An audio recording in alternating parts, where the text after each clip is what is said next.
না আসলে বিগত কয়েকদিন ধরে আপনি খেয়াল করবেন যে পুরো বাংলাদেশকে মনে হচ্ছে একটা গুজবের বাংলাদেশে পরিণত হয়েছে। মিথ্যা রটনা, মিথ্যা ঘটনা, মানে সবাই যেন অপপ্রচারে ব্যস্ত রয়েছে। বিশেষ করে কিছু রাজনৈতিক দলের কথা আমি বলবো, যারা বিএনপির বিরুদ্ধে বিভিন্ন ধরনের অপপ্রচারে লিপ্ত হয়েছে। মূলত আমরা জানি যে আগে ফেব্রুয়ারিতে বাংলাদেশ নির্বাচন অনুষ্ঠিত হতে যাচ্ছে, বাংলাদেশ নির্বাচনমুখী হতে যাচ্ছে।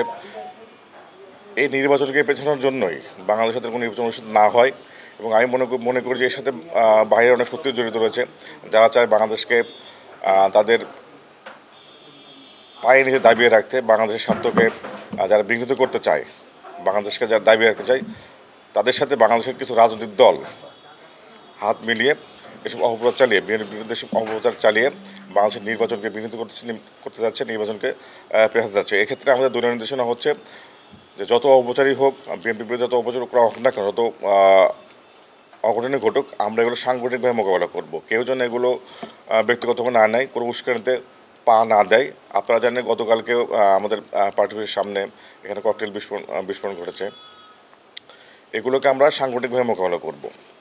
কোনো উস্কানিতে পা না দিয়ে দেশে কোনো বিশৃঙ্খল পরিস্থিতি তৈরি না হয়, দেশ যাতে গৃহযুদ্ধের দিকে না যায়, দেশে যেন মানুষ যেন নিরাপদে বসবাস করতে পারে, বাংলাদেশের মানুষ যেন নির্বিঘ্নে চলাফেরা করতে পারে, সেই পরিবেশকে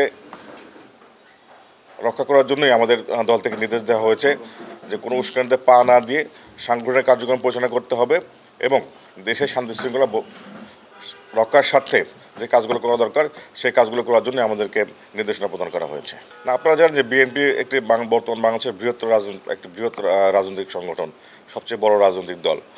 এখানে বিভিন্ন মতের, বিভিন্ন পথের লোকজন নিয়েই আমাদের এই দলে কাজ করতে হয়। এখানে এইসব গুজব কিংবা কান কথায় প্রাথমিকভাবে কোনো মতভেদ তৈরি হলেও দলের বৃহত্তর স্বার্থে আমরা সবাই কিন্তু এক। দেশের স্বার্থে, দলের স্বার্থে এবং সাধারণ মানুষের অধিকার রক্ষার স্বার্থে আমরা সবাই এক, এবং আমরা মনে করি যে এইসব উস্কানি কিংবা কান কথা আমাদের ভিতরে বড় ধরনের কোনো বিপদ তৈরি করতে পারবে না। ইনশাল্লাহ আমরা দেশের স্বার্থে সবাই একসাথে কাজ করব। এগুলো মোকাবিলা করতে তার একদম কাছ থেকে নির্দেশনা হচ্ছে যে আমাদের সবাইকে একসাথে এক থাকতে হবে, সবাইকে দেশের স্বার্থে এক হয়ে একজোট হয়ে কাজ করতে হবে, এবং কোনো উস্কানিতে কান দেওয়া যাবে না, যেটা আমি আগেই বলেছি।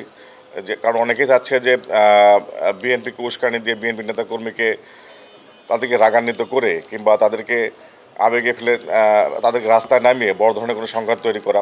বাংলাদেশে যেটা আমরা দেখেছি এর আগেও অনেক হয়েছে, এ ধরনের কোনো প্রয়োজন তৈরি না হয়, সেটা আমাদের নেতার পক্ষ থেকে নির্দেশ। এখানে করণীয় হচ্ছে যে আমরা তো যেটা বললাম আর কি, আমরা আমাদের সাংগঠনিক কার্যক্রমের ভিতরে আছি। সামনে বাংলাদেশে নির্বাচন হবে, আমাদের দল ধীরে ধীরে নির্বাচন দিকে যাচ্ছে। এই নির্বাচনকে কেন্দ্র করেই আমরা সবাই এক থাকবো, ঐক্যবদ্ধ থাকবো, যে যার আসনে যাকে নির্বাচন দিতে হবে তার জন্য সবাই কাজ করব। এই ধরনের নির্দেশনা রয়েছে আমাদের দল থেকে।